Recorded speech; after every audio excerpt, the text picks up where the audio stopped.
Fala pessoal, tudo bem? Acho que a luz ficou meio clara aqui hoje, mas paciência, vai ser assim mesmo.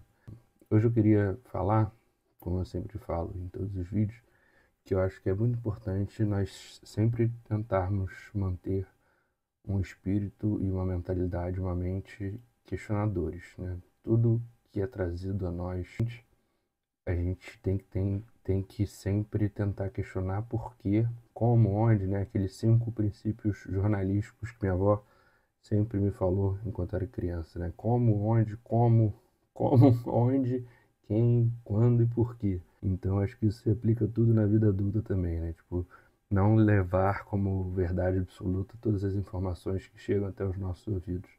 E isso sem entrar no mérito das questões de notícias falsas, fake news e todos os desdobramentos que daí saem, mas falando na questão de pensamento crítico mesmo. Tanto que eu sempre tive muito interesse, muita curiosidade de entender como o mundo funciona, e por conta disso que eu comecei a pegar para ler esses livros de física, no início física básica, e depois um pouco mais específicas de física aeroespacial e física quântica. Eu não peguei para ler não, porque é muito confuso e ninguém consegue entender direito, pelo menos eu não. Mas física principalmente, me fugiu a palavra, mas que eu chamo de aeroespacial, mas não é aeroespacial, é física do espaço, né? Da formação do planeta, a origem das coisas, a origem do universo, aquelas perguntas clássicas, né? De onde viemos, quem somos, para onde vamos e tal. Então eu recomendo muito também o Carl Sagan, tudo que o Carl Sagan fala, eu acho muito interessante. Quem tiver curiosidade, pesquisa, pode ser no YouTube mesmo, pesquisar O Pálido Ponto Azul, que é um vídeo interessantíssimo do Carl Sagan, pesquisar sobre a quarta dimensão e o Tesseract, em português, sei lá como é que é a tradução, que seria o cubo que formaria a quarta dimensão, que é até abordado de certa forma no filme do Christopher Nolan, o Interestelar, né? Porque quando aquela cena que o Matthew McConaughey está flutuando no final dentro de um lugar que ele consegue alterar as coisas com a gravidade, na verdade ele está dentro do Tesseract, que é a quarta dimensão. E aí o filme argumenta, né, o pleito do filme ali é que a quarta dimensão seria a gravidade. E isso é muito legal porque esse filme ele teria uma incongruência, porque se fosse sobre viagem no tempo, não faria sentido se você parar para pensar, porque o Matthew McConaughey deu o endereço da estação aeroespacial para ele mesmo. Mas como não é viagem no tempo, se fosse um De Volta para o Futuro comum, por exemplo, aquilo ali não funcionaria, teria um furo de roteiro. Mas como não é viagem no tempo, é uma viagem dimensional, não é um furo de roteiro, porque ele justamente está ali defendendo a tese de que a quarta dimensão ela funciona aquém do tempo. Na quarta dimensão, o tempo, os físicos que falam sobre a quarta dimensão, inclusive mencionam que o tempo pode ser uma coisa, um objeto como se fosse tridimensional, como se você pudesse pegar e segurar o tempo, entendeu? Então isso é uma coisa muito interessante e o Carl Sagan se aprofunda muito nessa temática também, então vale a pena pesquisar. E o Pálido Ponto Azul não, o Pálido Ponto Azul já é uma questão mais de física aeroespacial, física espacial mesmo, física da origem do universo. E nessa pegada, que é um pouco mais filosófico, tem um vídeo que eu assisti na aula de filosofia há 20, 15 anos atrás, sei lá, que o meu professor, o Bruno Loureiro, que eu adorava ele me adorava, mas eu dormia em quase todas as aulas, mas porque não era nada específico, eu dormia em quase todas as aulas no geral. Eu dormia em quase todas as aulas do colégio, no terceiro ano. Mas eu lembro uma vez que ele botou um vídeo que eu achei espetacular, que é, salvo engano, do Cortella, do Mário Sérgio, e fala justamente isso, né? Que o brasileiro tem essa mania, né? De você sabe com quem você está falando, né? Usar essa frase. Então vale a pena pesquisar também no YouTube esse vídeo. Você sabe com quem você está falando? Mário Sérgio Cortella, alguma coisa assim.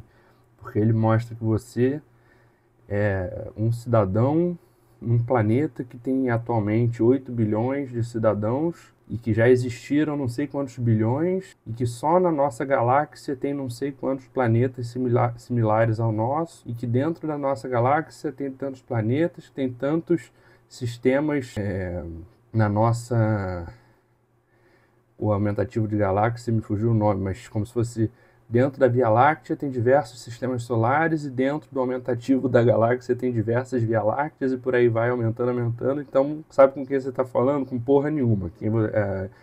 A coisa é essa, você não é ninguém, eu não sou ninguém, nós não somos ninguém. Então essa ideia filosófica de que nós não somos absolutamente nada, mas ao mesmo tempo nós somos absolutamente tudo, porque nós somos tudo o que nós temos e tudo que nós representamos e tudo que nós representamos para as pessoas que nós amamos, mas ao mesmo tempo nós não somos absolutamente nada perante a história do universo. Pensa na pessoa mais importante da história da raça humana. Essa pessoa não é nem uma vírgula na história da existência do planeta Terra. Então,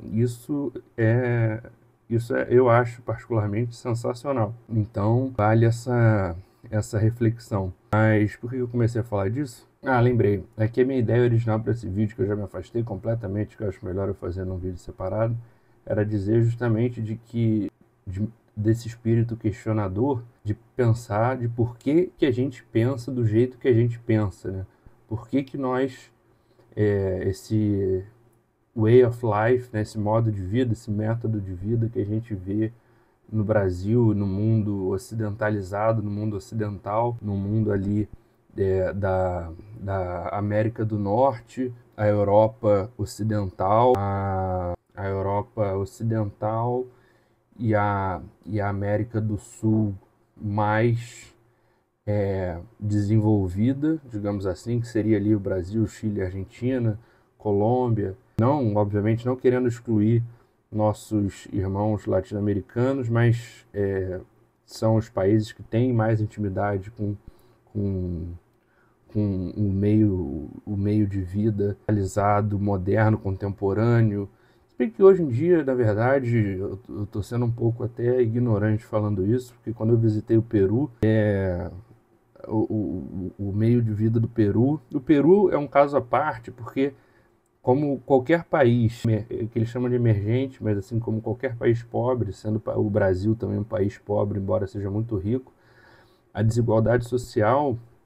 Teve um secretário de segurança do Rio de Janeiro que falou que a diferença entre o país subdesenvolvido e desenvolvido é que um tem polos de segurança e o outro tem polo de violência, né? O subdesenvolvido tem polo de segurança e o desenvolvido tem polo de violência. E, cara, quando você chega no Peru, você chega no aeroporto, e o Uruguai também, que o Uruguai eu achei um espetáculo, mas o Uruguai é a Copacabana da América do Sul, né? Porque tem muito velho, mas eu achei maravilhoso, um país tranquilo, um país sem criminalidade. Eu achei Montevidéu uma cidade, assim, um dos poucos lugares que eu moraria fora do Rio de Janeiro em algum momento da minha vida seria Montevidéu, porque eu achei um espetáculo. Mas o Peru tem um bairro chamado Miraflores, que você sai do aeroporto. Eu não vou lembrar exatamente, mas eu lembro vagamente de ser, já tem uns 8 anos que eu fui ou mais, lá Rio de Janeiro, que você sai do aeroporto internacional, que é num lugar mais marginalizado, mais pobre, mas que você entra no bairro de Miraflores, e ele é meio fechado, é um negócio meio de distopia futurística, sabe?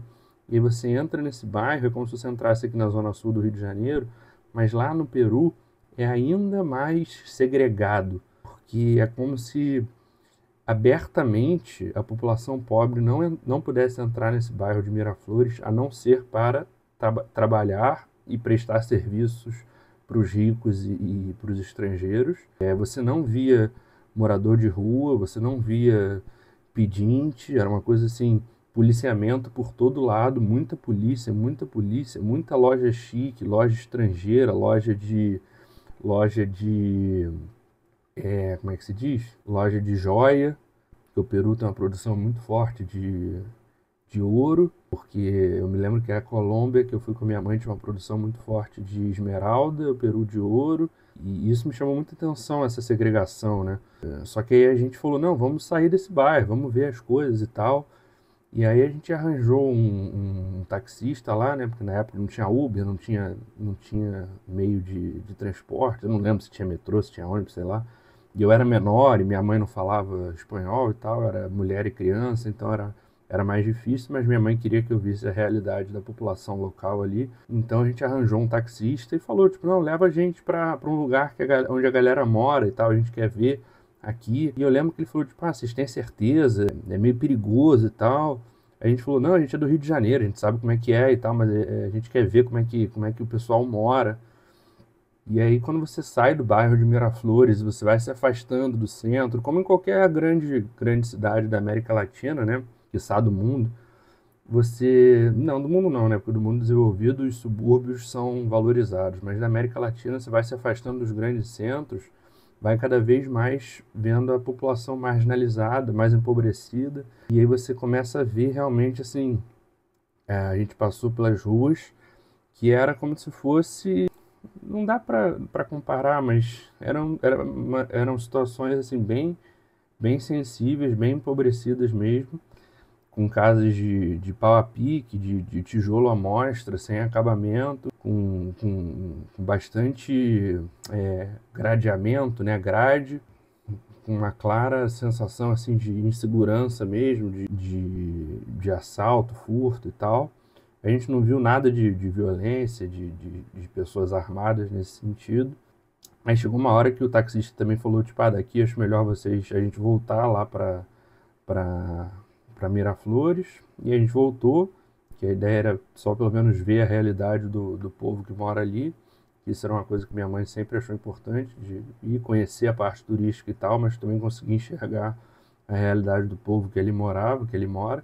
Então, isso me marcou muito. E uma outra coisa que me marcou muito no Peru, aqui já mudando completamente de assunto, já passeando um pouco mais, é que a gente foi num shopping passear à noite e tal, que era um shopping bem americanizado, com todas essas lojas, assim, americanas, super chique, cheio, quase não vou dizer Village Mall, mas um fashion mall, assim, da vida, lá de São Conrado, todo metido a chique.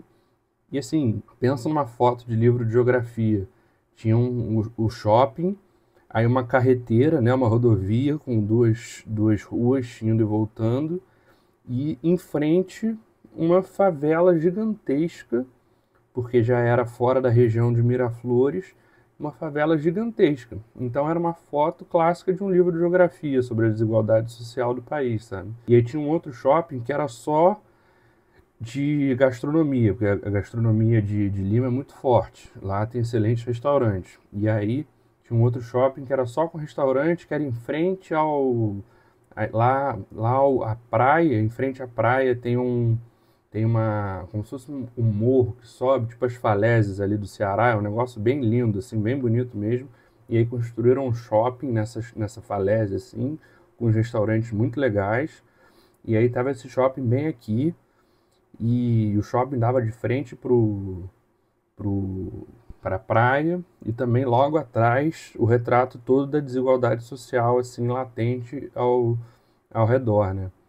E o Peru tem uma história muito interessante do grupo Sendero Luminoso, que era taxado como grupo terrorista pelo governo dos Estados Unidos, que era um grupo de esquerda, tal qual as Farc, né, na Colômbia. E então tinha todo um folclore de que era muito perigoso, o Peru era muito perigoso, a Colômbia era muito perigoso, mas até que ponto isso era realmente verdade ou isso era propaganda estadunidense é impossível de saber. O Sendero Luminoso, salvo engano, já acabou tem muito tempo, acho que foi na década de 90, mas eu acho que quando eu fui à Colômbia com a minha mãe em 2000 não lembro o ano exatamente, mas digamos que 2010, a situação das Farc ainda estava normal, ainda não tinha sido assinado nenhum contrato de interromper a guerrilha, mas a gente foi só para Cartagena e tal, mas eu achei a Colômbia um país maravilhoso, com pessoas maravilhosas, e o Peru também. Na verdade, todas as minhas experiências na América Latina foram espetaculares. Então, é isso. Valeu, gente. Obrigado.